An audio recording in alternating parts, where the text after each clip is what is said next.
Hello, everyone. Welcome back to Fire Up University. This is the beginning of a new journey called Who is Marie? First, I will take you to the Philippines and visit my grandma's house where I grew up. So give me a second and I will see you there. Okay, it took me a second to fly here.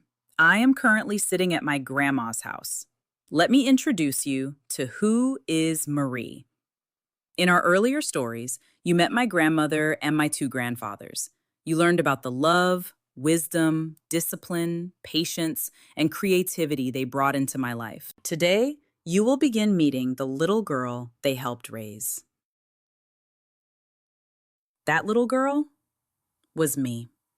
But before I tell you about my first magical adventure, let me introduce you to the rest of my family. I was the oldest child in our family. After me came three younger brothers. Sometimes I helped them. Sometimes they challenged me. Sometimes we played together. And, of course, sometimes we argued. But we grew up learning, laughing, and facing life together. My brothers became my first teammates. My mother and father became my first protectors, teachers, and examples. My mom was a strong and determined woman. She became the first female black belt in our family. She showed me that girls could be courageous, disciplined, and powerful. She did not simply tell me that women could accomplish great things. She demonstrated it through the way she lived. My dad was always watching over me. He was my protector. He wanted to make sure that I was safe, but he also wanted me to become strong enough to face challenges for myself. As I grew older, he attended my activities, watched me learn, and encouraged me whenever something became difficult. His presence helped me feel that I was never facing life alone. We will tell more of my mom's and dad's stories in future episodes. For now, you only need to know this. Before I ever discovered my own strength, I was surrounded by people who loved me. When I was born, my mother's best friend came to see the new baby. She looked at me and suggested a beautiful name. She said, "Why don't you call her Marie Antoinette?" My mother loved it, and that is how I received the name, Marie Antoinette. No one could have known where that name would travel. No one knew all the challenges, adventures, and dreams that were waiting for me. At that moment, I was simply a newborn baby held in my mother's arms. But there was something unusual about me. For some reason, my head was shaped like a cone when I was born. It did not have the round shape my mother expected.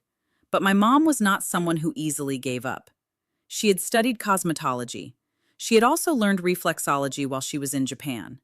She believed that with patience, care, and consistent massage, she could help reshape my little head. So she gently massaged it.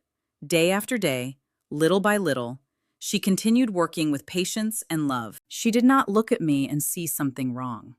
She looked at me and saw her daughter.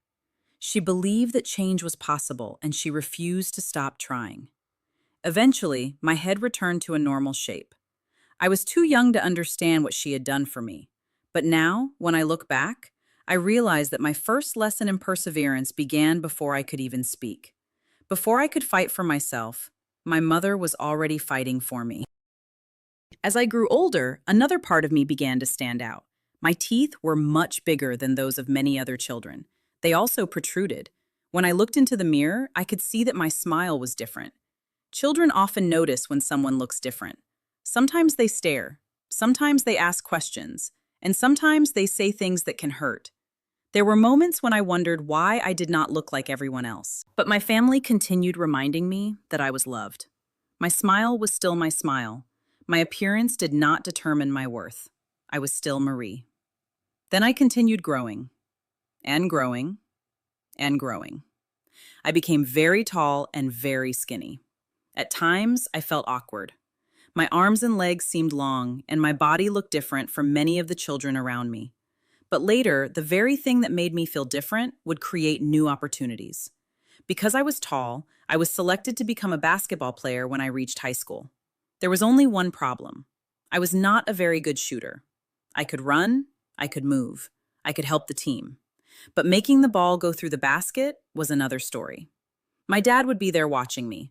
He saw my missed shots. He saw my effort. He saw the moments when I became discouraged. But he never stopped believing that I could improve. There will be another story about my life as a basketball player. There will also be stories about tennis, karate, school, travel, leadership, family, and many other adventures. But those stories come later. Before all of that, I was still a little girl with a very big imagination. And one of my greatest dreams was very simple. I dreamed that I could fly. It was very late at night. Everyone in Grandma's house was asleep. The rooms were quiet, the lights were off. Outside, the moon shone gently over the garden. But little Marie was still awake. She opened her eyes and looked around the bedroom. Why am I awake?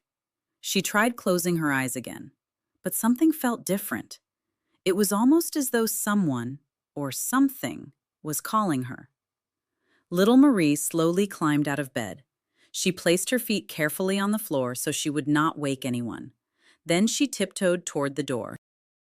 Little Marie quietly stepped outside and walked into Grandma's garden. At night, the garden looked completely different. The flowers seemed brighter beneath the moonlight. The leaves moved softly in the breeze. Tiny lights sparkled in the distance like stars that had fallen from the sky. Little Marie looked around. Then she saw something glowing beneath the branches of a tree. It was purple. It was shaped like a heart. But it also looked a little like a banana. Little Marie moved closer. Her eyes grew wide. She whispered, "Wow, what is that?" The strange purple heart began glowing even brighter. Then, to little Marie's surprise, it opened its eyes. The purple banana heart smiled. "Hello, little Marie," it said in a gentle voice. Little Marie stepped back. "You can talk?" The purple banana heart laughed softly. "Yes, I can talk, and I have been waiting for you." Little Marie looked around the garden. "For me?" "Yes," the heart answered. "You have something very special inside you, but you have not discovered it yet." Little Marie placed her hand over her own heart. "What do I have?" The purple banana heart glowed warmly. "You have a loving heart, a kind heart, a brave heart, and a helping heart." Little Marie listened carefully. She did not feel especially brave. She was only a little girl standing in a dark garden in the middle of the night. But the purple banana heart seemed to know something she did not. "I have a magic drop just for you," said the purple banana heart. "A magic drop?" "Yes, catch it with your heart." The purple banana heart began shining brighter. From the bottom of the heart, a small golden drop appeared. It sparkled like liquid sunlight. The drop slowly separated from the heart and floated through the night air. Little Marie reached toward it. "I'll catch it." The golden drop floated closer. It was warm. It did not burn. Instead, it felt like love. Little Marie held the glowing drop carefully in her hands. Then she closed her eyes. The warmth traveled from her hands, into her arms, and directly into her heart. Suddenly, golden and purple light began swirling around her. Little Marie opened her eyes. "What's happening?" The light wrapped around her pajamas. In one magical moment, poof! Her pajamas transformed into a beautiful purple outfit. Golden designs appeared across her chest. A small heart glowed at the center. Her hair lifted gently as though it were moving in the wind. Then her feet slowly rose from the ground. Little Marie looked down. She was floating. "I can fly!" she cried. The purple banana heart smiled. "Yes, little Marie, you can fly." Little Marie lifted higher into the night sky. She flew above Grandma's garden. She floated over the trees. She saw the rooftops of the homes beneath her. The moon looked closer than ever before. An owl flew beside her. The stars seemed to dance around her. "This is amazing," she said. As little Marie flew, she began imagining all the people she could help. She could fly to someone who felt lonely. She could carry hope to someone who was afraid. She could protect someone who needed help. She could remind children that they were loved. "I can help so many people," she said. The purple banana heart appeared beside her. "That is why you were given these powers," it explained. "Your greatest powers will not come from your costume. They will not come from flying. They will come from the kind of heart you choose to have." Then the purple banana heart showed her 4 glowing symbols. A pink heart appeared first. This represents a loving heart. Then a blue heart appeared. This represents a kind heart. A golden heart came next. This represents a brave heart.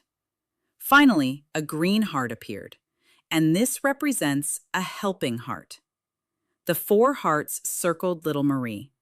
The purple banana heart said, "Everything grows with love." Little Marie continued flying until the stars began fading and the night became quiet once again. Slowly, she floated back toward Grandma's house. She returned to her bedroom. The magical purple outfit disappeared. Her pajamas returned. Little Marie climbed into bed and rested her head on the pillow. When morning came, she wondered whether everything had only been a dream. She smiled and whispered, "It was just a dream, but I'll never forget it." Then she placed her hand over her heart.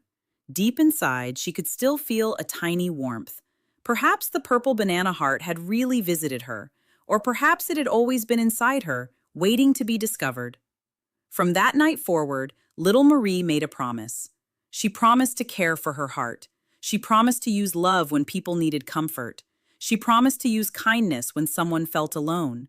She promised to be brave when life became difficult. And she promised to help whenever she could. She did not know exactly where life would take her. She did not know about the basketball games, tennis matches, karate lessons, business adventures, family challenges, or communities she would one day serve. But the little girl who dreamed she could fly had already discovered something important. True power begins in the heart. When I think about that little girl today, I understand why this dream remained with me. I may not have grown wings. I may not have flown through the sky in a purple costume. But throughout my life, love has carried me into places I never imagined I could reach. Kindness helped me build relationships. Courage helped me survive difficult moments. Service gave meaning to my work.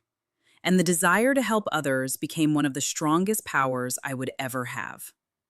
Maybe you have dreamed of flying too. Maybe you have imagined becoming a hero.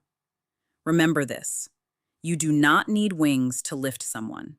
You do not need magic to change a life. And you do not need a costume to become powerful. You only need to care for the gifts already growing inside your heart. Thank you for joining me for the first story in Who is Marie? Our journey is only beginning. In the next video, we will open another chapter and discover another lesson from little Marie's life. Until then, keep dreaming, keep growing, keep helping others, and always protect the power within your heart. Because where the purple banana heart appears, a special lesson is always near.